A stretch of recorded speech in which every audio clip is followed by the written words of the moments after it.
Hello Bangladesh. Recently দেখতে পাচ্ছি social মিডিয়াতে বাংলাদেশ ক্রিকেটে আবারও বড় চমক। হঠাৎ করেই সামনে আসছে এক চাঞ্চল্যকর খবর। শোনা যাচ্ছে তামিম ইকবাল নাকি বিসিবির সভাপতি হয়েই নিজেই ফোন করেছিলেন সাকিব আল হাসানকে। উদ্দেশ্য একটাই, বাংলাদেশ জাতীয় দলে আবারও সাকিব আল হাসানকে ফেরানো। কিন্তু সবচেয়ে বড় চমকটা আসে এর পরেই। লাইভে এসে সাকিব আল হাসান যা বললেন তা শুনে অবাক সবাই। সাকিব আল হাসান বলেন, আমি সবসময় দেশের জন্য খেলতে প্রস্তুত, কিন্তু সবকিছু নির্ভর করে পরিস্থিতি আর সম্মানের উপর। তিনি আরও ইঙ্গিত দেন, অতীতের কিছু ঘটনা এখন তাকে ভাবায়। তাহলে কি সত্যিই তামিম সাকিবের প্রতি বরফের মতো গলে গেছেন, নাকি এটা শুধুই গুঞ্জন?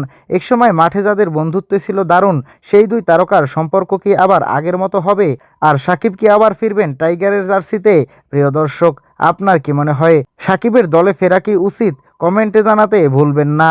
আর এমন আপডেট পেতে চ্যানেলটি অবশ্যই সাবস্ক্রাইব করে রাখুন। ফেসবুক পেজে